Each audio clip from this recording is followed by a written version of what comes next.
Lucas 22, versão King James atualizada. A festa dos pães sem fermento, chamada Páscoa, estava se aproximando, e os chefes dos sacerdotes e mestres da lei procuravam um meio para matar Jesus. Todavia, tinham um grande receio do povo. Então Satanás entrou em Judas, chamado Iscariotes, que fora um dos 12 discípulos. E Judas dirigiu-se aos chefes dos sacerdotes e aos oficiais da guarda do templo e negociou com eles como lhes poderia entregar Jesus. A proposta muito os satisfez e acordaram em lhe dar dinheiro. Judas aceitou e ficou aguardando uma oportunidade quando a multidão não estivesse ao redor de Jesus para entregá-lo sem tumulto. Finalmente chegou o dia dos pães sem fermento, no qual devia ser sacrificado o cordeiro pascal. Então Jesus enviou Pedro e João, recomendando: Ide preparar-nos a Páscoa para que a ceiemos juntos. E eles lhe perguntaram: Onde desejas que a preparemos? Ao que ele lhes orientou: Ao entrardes na cidade, encontrareis um homem carregando um pote de água.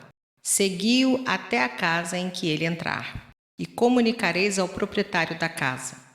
O mestre manda indagar-te: onde é o salão de hóspedes no qual podereis cear a Páscoa com meus discípulos? Então ele lhes mostrará uma ampla sala no andar superior, toda mobiliada. Ali fazei os preparativos. E seguindo, tudo encontraram conforme Jesus lhes havia predito e prepararam a Páscoa. Quando chegou o momento, Jesus e seus discípulos se reclinaram à mesa. Então ele lhes revelou: Tenho desejado ansiosamente comer convosco essa Páscoa, antes da hora do meu sofrimento. Pois vos afirmo que não a comerei novamente, até que ela se cumpra no reino de Deus. E havendo pegado um cálice, ele deu graças e ordenou: Tomai do cálice e partilhai entre vós. Pois vos declaro que de agora em diante não mais beberei do fruto da videira, até que venha o reino de Deus. E tomando um pão, havendo dado graças, o partiu e o serviu aos discípulos, recomendando: Isto é o meu corpo oferecido em favor de vós. Fazei isto em memória de mim. Da mesma maneira, depois de cear, pegou o cálice, explicando: Este cálice significa a nova aliança do meu sangue, derramado em vosso benefício. Eis, contudo, que a mão daquele que vai me trair está com a minha sobre a mesa. O Filho do Homem certamente vai, conforme está prescrito. Todavia, ai daquele por intermédio de quem ele está sendo traído. A partir de então, começaram a questionar entre si quem seria dentre eles o que estava para fazer isto. E surgiu também uma discussão entre eles acerca de qual deles deveria ser considerado mais importante. Mas Jesus lhes ponderou: Os reis das nações são os senhores delas, e os que exercem autoridade sobre os povos são chamados de benfeitores. Entretanto, vós não sereis assim. Ao contrário, o maior entre vós seja como o mais jovem, e aquele que governa como o que serve. Porquanto, quem é o maior, o que está reclinado à mesa ou o que serve? Porventura, não é o que está reclinado à mesa? Contudo, entre vós, eu sou como aquele que serve. Vós sois o que tendes permanecido ao meu lado durante as minhas tribulações.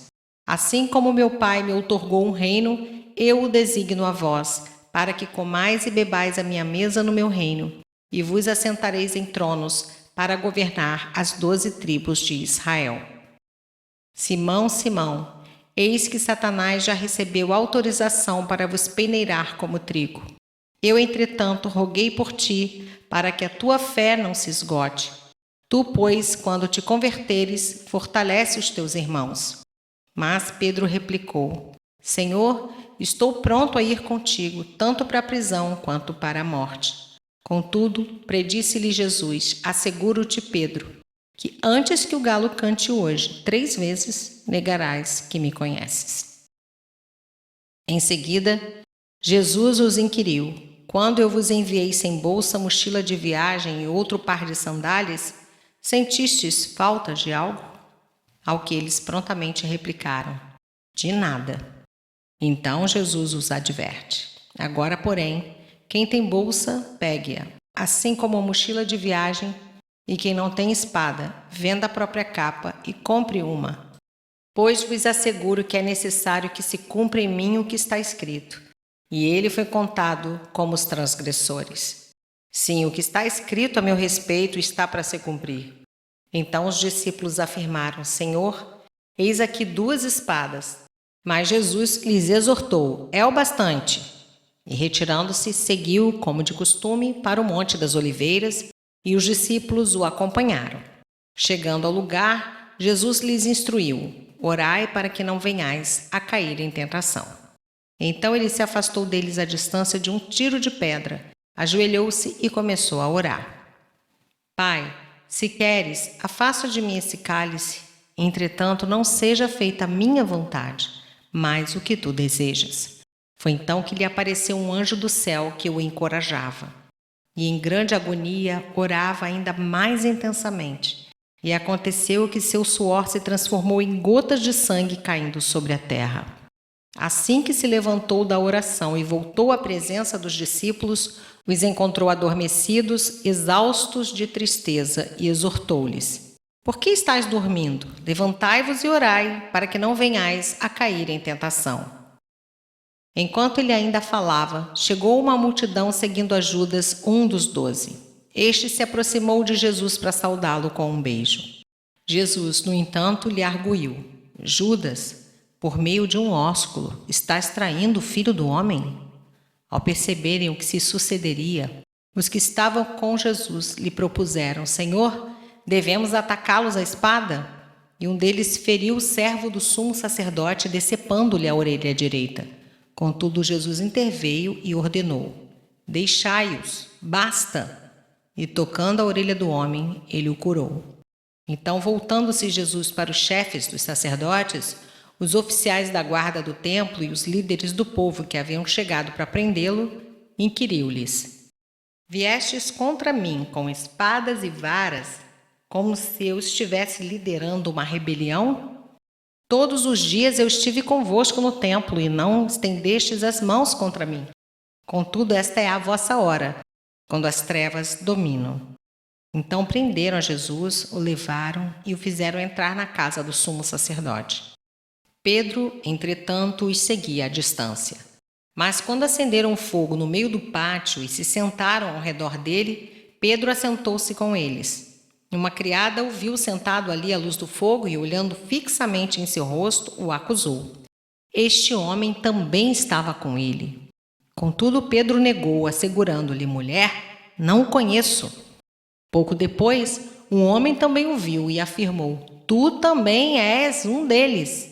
Mas Pedro o contradisse: homem, eu não sou. Então, havendo passado cerca de 1 hora, outro homem o identificou. Com toda certeza, também esse homem estava com ele, porque também é galileu. Ao que Pedro exclamou: homem, não sei do que estás falando. E falava ele ainda, quando o galo cantou.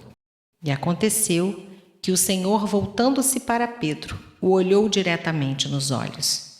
Então Pedro se lembrou da palavra que o Senhor lhe havia predito: antes que o galo cante hoje, tu me negarás 3 vezes. Então Pedro, retirando-se dali, chorou amargamente.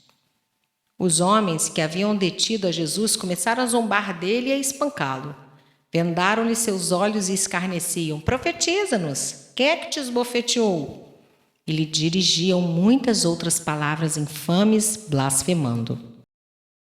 Logo que o dia clareou, reuniu-se todo o sinédrio, tanto os chefes dos sacerdotes quanto os mestres da lei, e Jesus foi conduzido à presença dos maiores líderes do povo, onde o interrogaram: se tu és o Cristo, declara-o a nós.